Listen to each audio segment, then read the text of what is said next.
Hello guys, welcome back to my channel. So आज अब मैं आपको ये बताने वाली हूँ कि अगर आपने भी आरबीआई असिस्टेंट के लिए अप्लाई करा है और अगर आप बिगिनर हो तो आपको कैसे तैयारी करनी चाहिए, क्या आपका डे टू डे रूटीन होना चाहिए।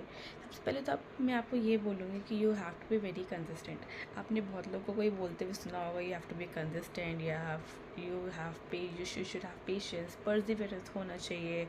बट बोलने में और करने में बहुत फ़र्क होता है, ठीक है। सो कंसिस्टेंसी मीन्स आप अगर आज कर रहे हो करंट अफेयर्स, कल आपने कर किया करंट अफेयर्स, तो परसों आप छोड़ नहीं सकते। You have to be consistent, मतलब आपको रेगुलर रहना है इस चीज़ के लिए। So first and foremost thing जो आपको आरबीआई असिस्टेंट के लिए करना है, if you are a beginner और आपने इसी साल से जर्नी स्टार्ट करी है एंड आपने पहला एग्ज़ाम फॉर्म भरा है आरबीआई असिस्टेंट का, तो आप श्योर शॉट मान के चलो कि आपको होगा नहीं अगर आप बिगिनर हो तो।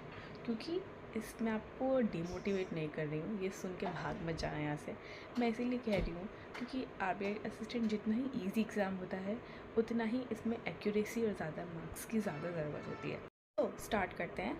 सबसे पहले आपको स्टार्ट करना है मैथ्स, रीजनिंग और इंग्लिश से। मींस सबसे पहला जो सब्जेक्ट होता है जो आपके आरबीआई असिस्टेंट के प्रीलिम्स में आएगा, यही तीनों सब्जेक्ट आएगा। मैथ्स आएगा लाइक नहीं मतलब मैथ्स यानी कि क्वांट, और आएगा रीजनिंग, इंग्लिश।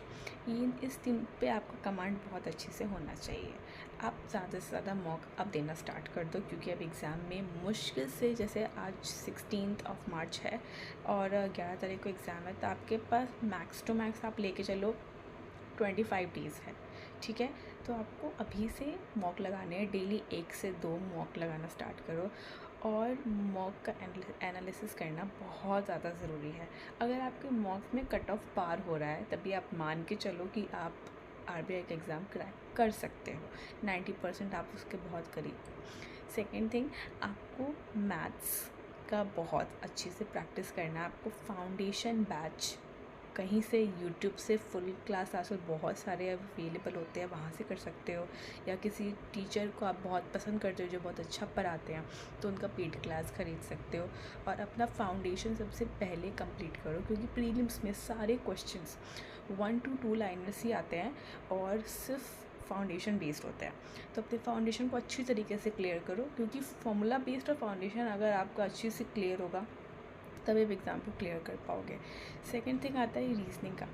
रीजनिंग में आपको वही है, फाउंडेशन से अपने क्लासेस को फिनिश करनी है और देन आपको डेली पीडीएफ्स और चेकलिस्ट जो सर लोग अपने टेलीग्राम पे देते हैं उसको सॉल्व करना है। उससे आपका जो क्या होगा ना, कॉन्फिडेंस जो है वो बूस्टअप होगा और आप बहुत अच्छे से एग्ज़ाम देने के लिए रेडी हो सकोगे। Third thing is English.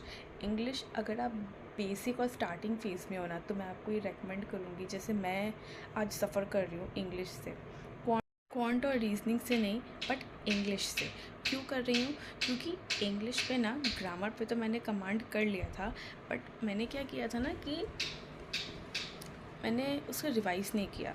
Revise नहीं करने की वजह से वो ग्रामर है, कॉन्सेप्ट धीरे धीरे करके दिमाग में जाएगा। एक ही बार आप पढ़ लोगे फाउंडेशन, पता लगेगा कि हाँ अब समझ में आ गया, तो 2 हफ्ते बाद वो चीज़ कॉन्सेप्ट फिर से धीरे धीरे करके वैनिश होता जाएगा, ठीक है, वाइप आउट होता जाएगा। So you have to be consistent. अगर आपने इंग्लिश स्टार्ट करनी है तो आपको इंग्लिश को बहुत अच्छे से कमांड करना है। सबसे पहले आप अच्छे से ग्रामर ग्रंथ पढ़ो, आप ग्रामर समझो, जानो और अपने हाथ से अपना नोट्स बनाओ, क्योंकि वो करंट अफेयर तो है नहीं जो डेली चेंज होता रहेगा। Grammar never changes. जो बन गया 2000 साल पहले, जो ग्रामर बन गया वो अब उसके रूल्स कभी चेंज नहीं होंगे, कभी नहीं। सो अपने हाथ के नोट्स बनाओ, उसे वीकली रिवाइज़ करो, मैं डेली नहीं बोलूँगी। फिर आप 120 rules of grammar Nimisha Bansal का है या रानी मैम का है यूट्यूब पे, आप वो देख सकते हो। अपने ग्रामर को बहुत स्ट्रॉन्ग बनाओ, क्योंकि आरसी जो कि रीडिंग कॉम्प्रिहेंशन होता है, पैरा जंबल्स होते हैं, उसमें आपको ग्रामर्स की बहुत ज़रूरत होगी। क्लोज टेस्ट में आपको ग्रामर्स की बहुत ज़रूरत हो सकती है, स्पेशली मैं आरसी के लिए बोलूँगी। सो अपने ग्रामर को बहुत स्ट्रॉन्ग बनाओ और उसके बाद इंग्लिश को फाउंडेशन से कंप्लीट करो। और देन आप यूट्यूब से लेक्चर सुन सकते हो या चेकलिस्ट, जैसे मैंने आपको बताया कि हर टीचर अपने सब्जेक्ट का चेकलिस्ट टेलीग्राम चैनल पे ज़रूर शेयर करते हैं, आप उसे प्रैक्टिस करो। डेली बेसिस पे आप प्रैक्टिस करोगे इन तीनों सब्जेक्ट्स को तो आपके लिए बहुत ज़्यादा बेनिफिशियल होगा। और साथ ही साथ आपको मॉक्स को लेके भी चलना है। लास्ट, अगर आपका प्रीलिम्स क्लियर हो जाता है तो 1 महीने के अंदर, 1 महीने के जस्ट बाद आपका हो जाएगा मेंस। तो मेंस के लिए आप 1 महीने के अंदर सीए कवर नहीं कर सकते हो। सो डेली सीए के लिए कोई भी अदर ऑप्शन नहीं है। You have to do daily CA. आपको उसको रटना नहीं है। आप ज़बरदस्ती अपने दिमाग में घुसाने की कोशिश मत करो, आप ज़बरदस्ती उसे गल्प करने की कोशिश मत करो। आप रिटेन नहीं कर पाओगे क्योंकि आपको सिर्फ सुनना है। सो करंट अफेयर्स, अगर आप बिगिनर नहीं हो, आप रिपीटर भी हो, तो मैं आपको एक बहुत अच्छी बात बता रही हूँ। करंट अफेयर्स को डेली करो। जो लोग बोलते हैं पीडीएफ से हो जाएगा, वीकली से हो जाएगा, मंथली से हो जाएगा, मंथली वीडियो देख लेंगे, 3 महीना, 4 महीना, 5 महीना का हो जाएगा, उससे नहीं होता है। लोग ये आलस वाला काम करते हैं कि मंथली पीडीएफ देख लिया, मंथली वीडियोस देख लिया, हो गया, लेकिन इससे मार्क्स कभी किसी के इम्प्रूव नहीं हुए हैं, कभी भी नहीं। सो डेली करंट अफेयर्स का कोई ऑल्टरनेटिव नहीं है। आरबीआई असिस्टेंट में एक और सब्जेक्ट है, अगर आप बिगनर हो, शायद आप नहीं जानते होंगे, कंप्यूटर भी उसमें आता है। सो कंप्यूटर की भी तैयारी आपको अच्छी तरीके से करनी होगी। उसके साथ साथ यूट्यूब पे कंप्यूटर के लिए एक ही बेस्ट टीचर है बैंक के, वो सचिन अरोड़ा हैं। सो मैंने आपको हर सब्जेक्ट के बारे में अच्छी तरीके से बता दिया है। अगर कोई भी डाउट है, एज अ बिगनर मैं आपको बता रही हूँ, ये मैं बिगनर नहीं हूँ लेकिन मैं आप लोग के लिए बता रही हूँ कि अगर आपको कोई दिक्कत है, तो अगर अभी भी आपको कोई डाउट है तो आप मुझे कमेंट सेक्शन में पूछ सकते हो। सो या लाइक, शेयर, सब्सक्राइब, क्योंकि मैं और भी बहुत यूज़फुल वीडियोस डाल सकती हूँ उस चैनल पे। तो आपके रिस्पॉन्स पर डिपेंड करता है कि मैं डालूँगी या नहीं।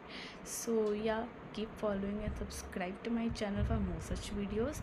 एंड या डू कॉमेंट, आपको कोई भी बात पूछनी हो आप पूछ सकते हो। Share, bye.